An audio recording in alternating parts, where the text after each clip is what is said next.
Euzu billahi mineşşeytanirracim. Bismillahirrahmanirrahim. Assalamu aleykum ve rahmetullahi ve berekatuhu. Kadirlik Fitrat TV'nin körürmenleri, dünyanın her kaysi caylardaki Uygur qarindaşlarım. Hammalarınki muşu vakti ve bununki vakti hayırlık bolsun. Biz Kur'an nuri astıda degan yangi bir program sizlarga sunyapmiz. Fitrat studiyasi, Fitrat TV'nin studiyasida Abdulaziz Beştoğra qarindaşlar, yine men sizlar bilan birga qadirli qarindaşlar. Bugün yine Kur'an nuru astıda, yani bu 9. programımız buludu, 9. san.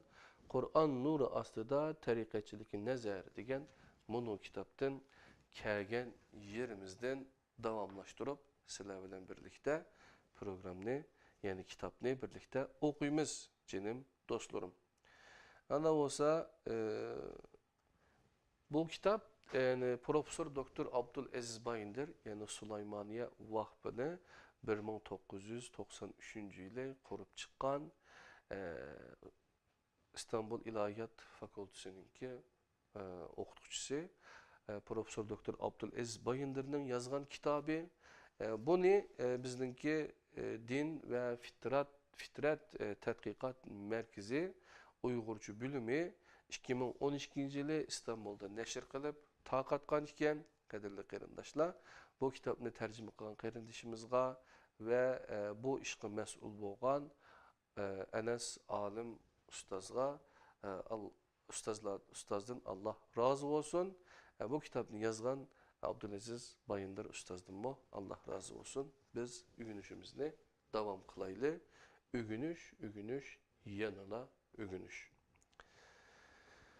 Yani kitapның ki sizler aldığınki san programını köygen buluşundan mümkün. Onun da şu diyalog karakterde kitap vardı. Bu elip verilgan münazere. Bunun devamı 9. san programımız. Yani asli bu 9. baş timi olan, yani Müslümanlarını berveyran kılgan şirk degan mezmununki 9. timi iken, Müslümanlarını nabut kılgan şirk degan mavzununki biz 7. ve 8. programımızda bunu kılgan, ama 9.da bunun devamı qadirli qarindaşlar. Mana depti Murt. Bilimi ictimai ve iqtisadi ahvali yaxşı bolgan nurgun insanlarmo tariqatçilarga qatilmoqda ve yardımcı bolmoqda. Bu senin davayını bekar qilib tashlamasmi? Ustoz Bayındır mundaq cavab beribdi. Bu insanlar köp sahada ma'lumotliq bo'lishi mumkin. Lekin ular dinini yaxshi bilmaganlik uchun asonla aldanadi. Shundaq bo'lgan ekan, dinni her kishiga to'g'ri o'rgatish kerak. Bu dindarlarning xurofotlarga berilib ketishining oldini oladi. Dindan yiroq kishilarni xurofot bilan to'g'ri dinni bir-biridan ayirish fursatiga ega qiladi. Shuning bilan bular xurofotga qarshi turman deb dindarlarni ranjitadigan so'z harakatlardan saqlanadi. Murt bundaq debdi. Hozirgachilik yashab o'tgan olimlarning hammasi xato yo'lda. Faqat senla to'g'ri yo'ldami?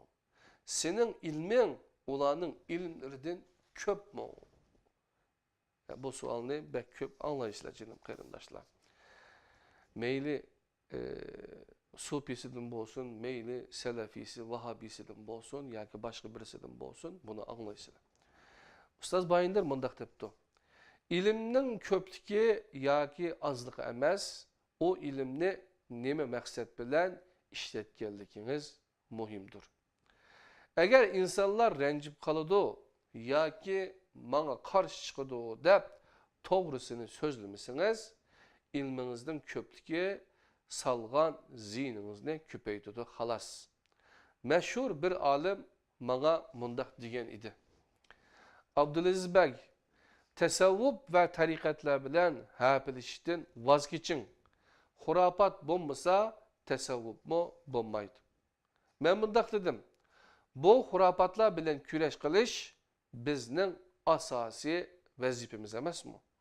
Bular insanlarni shirkka elib bormamdi. O mundaq dedi. Bu hurapatlar bilen o mundaq dedi. To'g'ri, lekin bular tüzelmeydi. Men mundaq dedim. İnsanlar tüzelmeydi deb küreşni terk etken birer peygamber bormi? Bizning ulgimiz ular emasmi? O yana mundaq dedi. Men sizning manfaatingiz uchun so'zlayapman. Siz texi yosh, istiqboliniz parlaq, tariqatchilar bo'lsa bek kuchlik.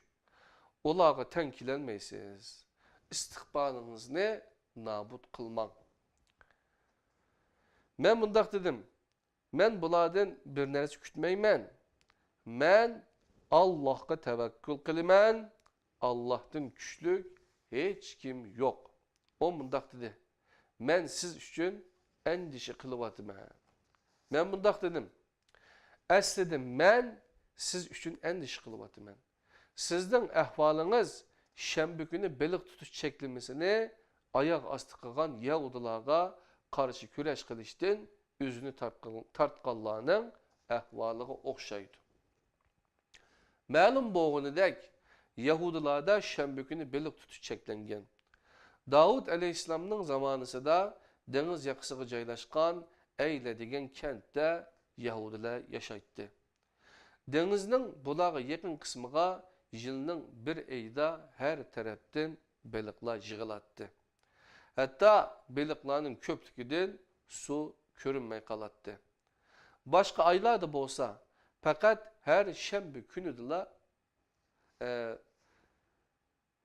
yig'iladi. Hatto baliqlarning ko'pligidan suv ko'rinmay qoladi. Başka aylarda bo'lsa faqat her shanba kunla yig'iladi. Andın ular deniz qirg'oqlariga ko'llarni kovlab, denizdan o ko'llarga eriqlarni ochdi. Shuning bilan baliqlar shanba kuni ko'llarga to'ldi. Ular o baliqlarni yakshanba kuni ovladi. Ular o'zlarining qarashicha cheklimini oyoq osti qilmagan bo'ladi. Şundaqtım ular cezalanıştan korkkan halda baliqlardan faydalandı. Zamanның ötüşü bilen evlatları ata boğularının yolunda menip mal mülk ilgisi oldu. O esnada şehirden şenbe günü baliq tutuşunu yaman körüdüğün bir bölük insanlar kilip ulanı bu işten yandırışqa tirişti. Lekin ular yangılı unumidi ve mundaq deyişti. Biz uzundan buyan bu işte qilib kelyapmiz.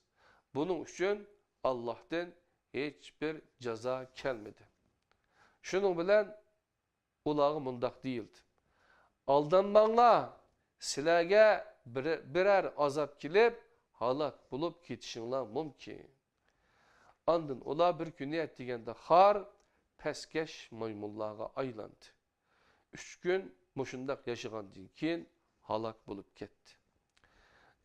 Bu Fəxruddin Razi'nin Tefsiri Kebir degan kitibidan ilingan ekan, qadirli qarindoshlar, 61. izohat qarasanlar bo'ladi. Baqara surəsinin 65 ve 66 ayetlerinde bu to'g'rida mundaq deyiladi. İşçilardan shanba kuni haddidan oshganlarni albatta bilsizlar. O sebepten biz ularga har maymunlar bulup gitinglar degan edik. Biz bunu zamandaşlarına ve keyinkilerge ibret, takvadarlarga bir nasihat kıldık. Sure Bakara, yani 2. sürünün 65-66. ayetinin mezmununu okudum kadirli qarindoshlar. Bir türküm kişi shanba kuni baliq tutuş cheklamasiga bo'ysunmaganlarga qarshi kurash qilyapsa, başka bir türküm kişiler bularga qarshi chiqadi. Allah Teala bu iki cemaatinin oturdu bulup ötken sözlerini bayan kılıp mundaq deydi. Ben mezmununu okuyayım kaderli qarindoshlar, tercümesini. Öz vaxtida ularning işidin bir ümmet Allah halak kılıdığan yoki qattiq azaplaydigan bir kavimge nima uchun vaz nasihat qilasizlar degan edi. Ular Rabbinlarga özür eytiş üçün hem de ulanın günahdan saklanışını ümit kılganlığımız üçün dedi. Yani ula Rabbinlarga özür eytiş üçün hem de ulanın günahdan saklanışını ümit kılganlığımız üçün dedi. 7. Sure A'raf'ın 164. ayet. Ayet mundaq davam kılıdı. Ula özlerine kılıngan vez nesiyetini unutgan çağda yamanlıktan men'i kılıdığan kişilerini kutkuzduk. Zalimlik kılgan kişilerini şiddetlik azap bilen cezaladık. Çünkü ula Allah'ın buyruğu karşı çıkan idi. Ular men'i kılıngan nersini terk etişten baş tartkan çağda ulağa har maymun bununla ulağa har maymun bununla dedik. 7. Sure A'raf'ın 165-166. ayetinin mezmunu kadarlı kardeşler. Siz bizge yardımcı buluştuğun onuğa vasıtalık halda günahkarlığa yardım kılvatsız. Ulanın beşiği kelgen balalarının sizden beşiğinize kilişiden korkmamsız. O mundaq dedi. Bilmeymen kardeşim. Men sizden menfaatinizni oylavatımen. Men mundaq dedim. Qarang, bir qetim nefes alğuçuluk ömrüm qağanlığını bilsem, o bir nefesni moşununga oxşaş hatalıqlarını tüzütüş üçün sərf qilishni xalayman. Yani 62. izahatda keyince bu küreşle kulunumuzdaki bu kitapni meydanga çıkardı. O alim kitapның birinci neşrini okudu ve bunun çoğun galiba boğanlığını eğitti. Depti kadirli qarindaşlar. Yani nurgun kişiler tosaptı Abdülaziz Bayındır ustazni veya ki şunun okşagan yani şirkке karşı çıkan ustazlarını nurgun kişiler tosaqlı kadirli qarindaşlar. Bu yani şu tarikatçılar bilen, şu sofiler bilen elip bakan münazirlerini diyalog şeklinde, münaziri şeklinde yazıp çıkan bir kitap. Bu kitap Türkçesi kadirli qarindaşlar qo'lamda ko'rsatgan bunu kitap. Bu 8. basması iken kadirli qarindaşlar. 2012 yılı Uygurcaga tercüme kılınıptı. 2015 yılı 8. basması bo'lib Süleymaniye Vakfı yayınları yani neşriyatı tarafından neşr kılınıptı İstanbul'da canım dostlarım. Bu kitapның ki birinci basması kaçan besilgan degan vaqtida mesela bir yerde bo'lishi kerak. Ama 2015 yılı 8. basması besilganlığa to'g'riliq ma'lumot borken canım dostlarım. Eğer bununki Türkçesini elip Uygurçası bilen birlikte okusanlar inşallah hem Türkçe seviyenler aşıda hem de imanınlarının şirktin tazınışıga faydası buldu diyen tavsiyeni kılmen kaderli qarindaşlar. Hem de biz Murt'ның gepig öteli. Murt mundaq depti. Şundaq bu toğrusida sen haqliq. Bazı alimler bilip durup küreştin üzüne kaçırdı. Ama ilgiriki zamanlarda hakiki ilim ilgileri var idi. Ustaz Bayındır buna cevap veripti. Hakiki ilim ilgisi buluşunu kupayı kılmaydı. O ilimni öz cayida işletişi lazım. Bu doğruda Allah Teala bizge Adem Aleyhisselam'ın misal kılıp kösetken.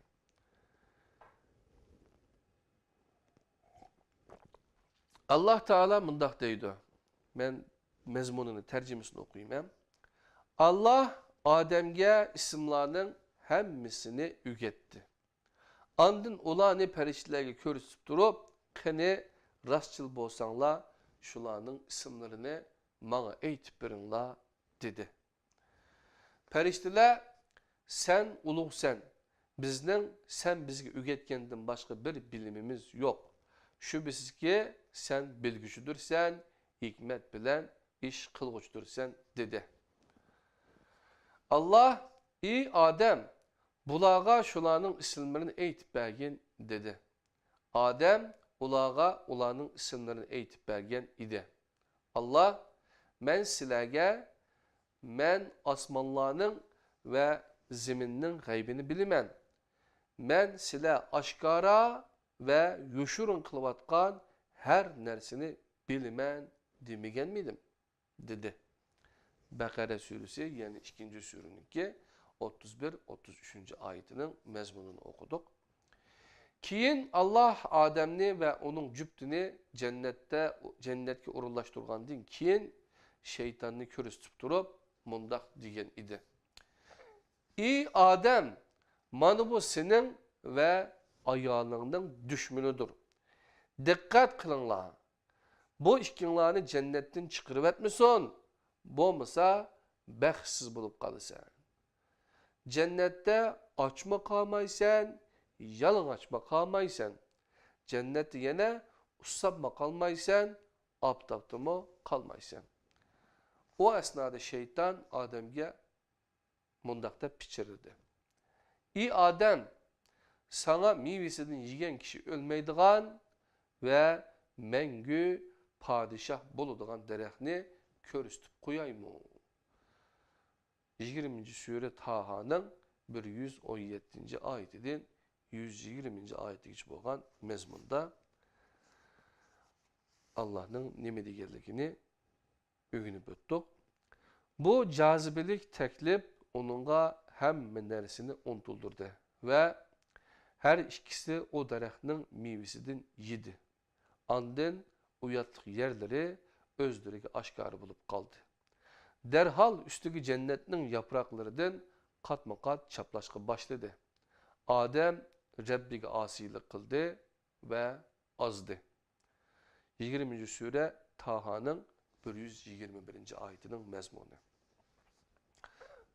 Adem Aleyhisselam'ın beşiği kelgende eni şuladır. Hiçbir alim o igi boğan şart şaraitlaga igi bulanmaydı. Adem Aleyhisselam'ın o'qituvchisi Allah Taala turadigan o'rni güzel bir bağ idi. Yaman adamlarmı yok idi. İktisadi qiyinchiliklarmı yok idi.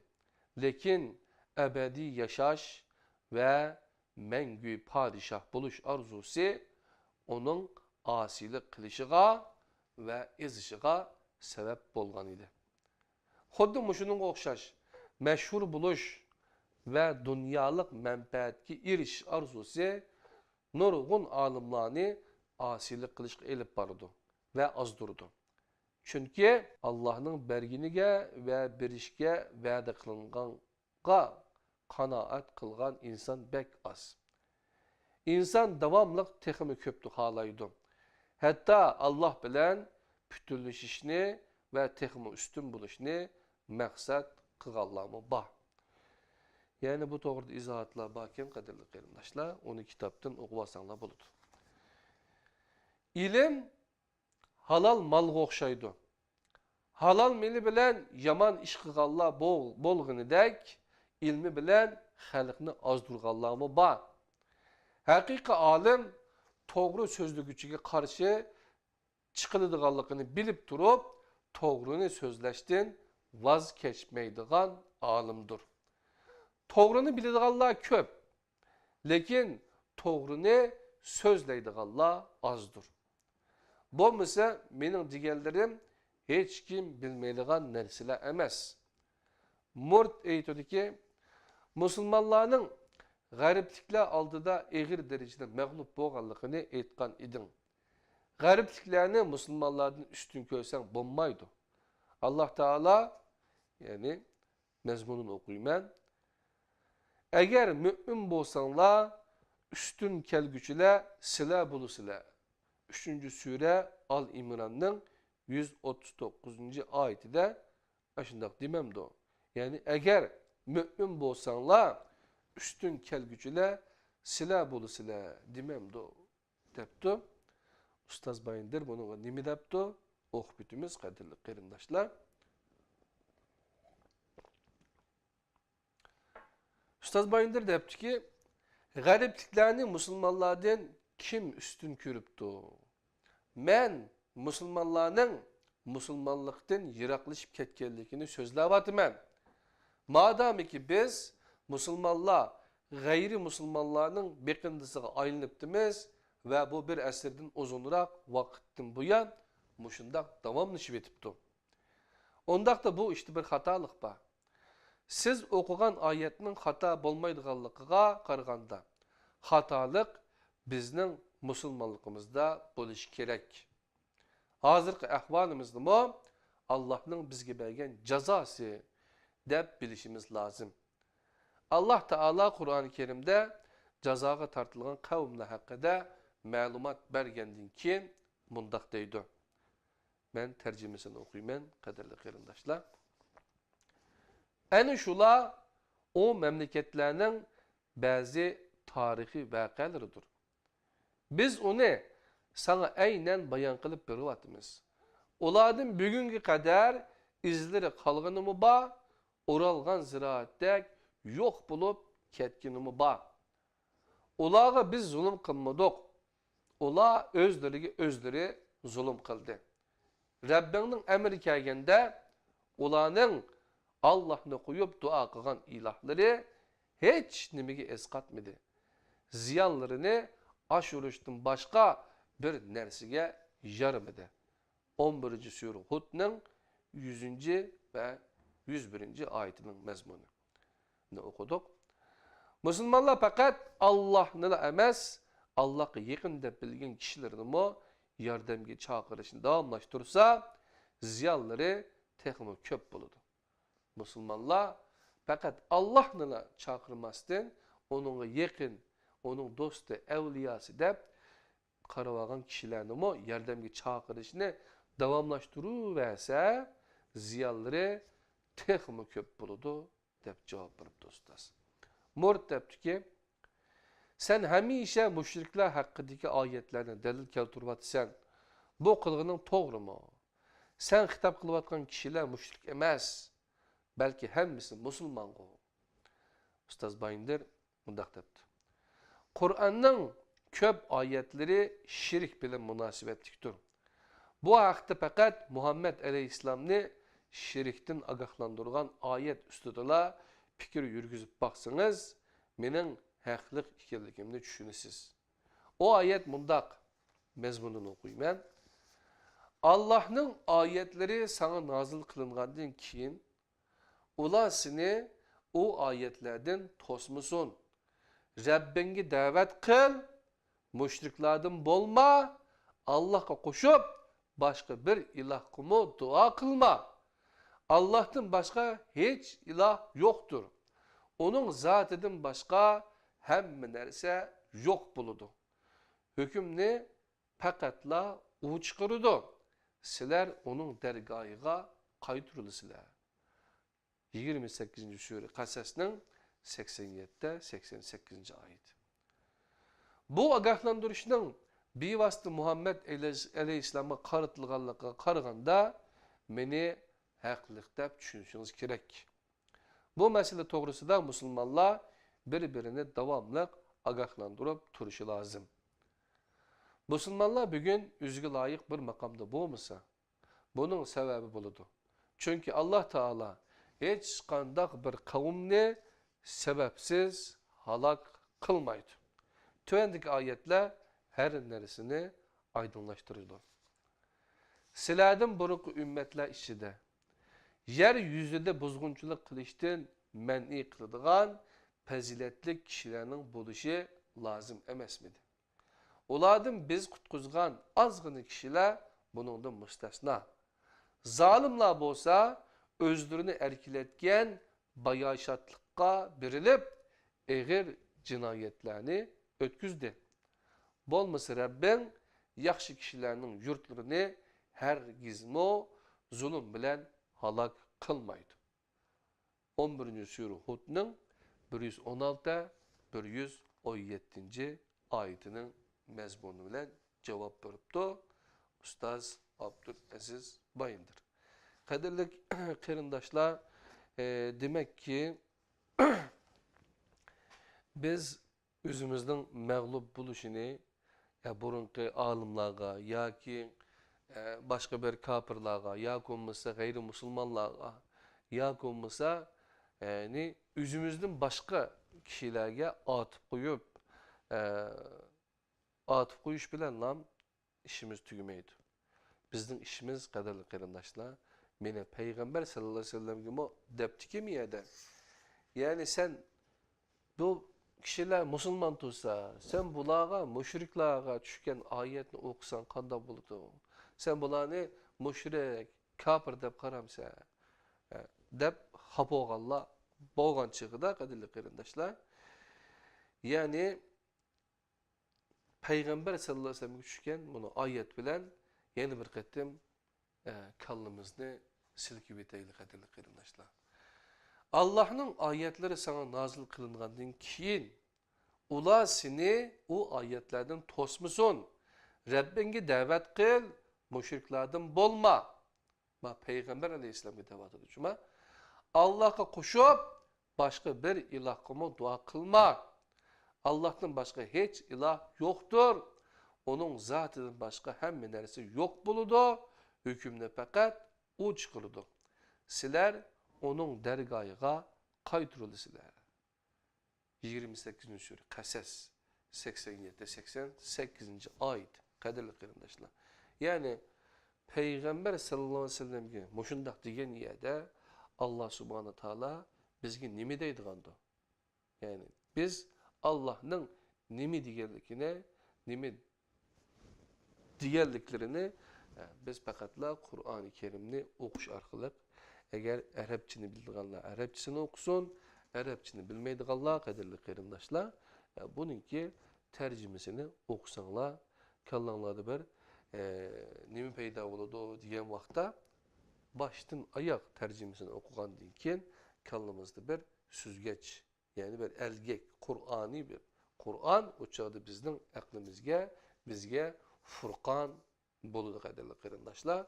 Şu çağda biz Allah'ın şiriklerini, nimelerinin şirik bulduğallıkını, köstüpegerlikini, Peygamber sallallahu aleyhi ve sellem gelme, hatta şirik koşkuşu olma, diğerlikini, Peygamber sallallahu aleyhi ve sellem başka bir dinsiz yakımız, hiç kandak dini yok. Bir kavimki kegini yok kadarlı kırınaşlar. Peygamber sallallahu aleyhi ve sellem'den kavmi mu, öz vaxtıda nimitti, ulanımı dini vardı, namaz okuydu, ulanımı hac kılattı, ulama nima qiladi? Hacı kelganlarga suv beradi, yemek tamoq beradi qadrli qarindoshlar. Demak, hatta zakat beradi, değil mi? Qurbanlik qiladi deganga o'xshash. Shu ibodatlarni qiladi. Lekin Allohga qo'shib, yine boshqa sherik keltirib olgan o'zininki ulug'lari deymiz, yoki bo'lmasa burun o'tgan katta olimlari deymiz va yoki ularninki ismlarini atab, yoki bo'lmasa ota bobolarning ruhoniyatini atab degandek, ana shundoq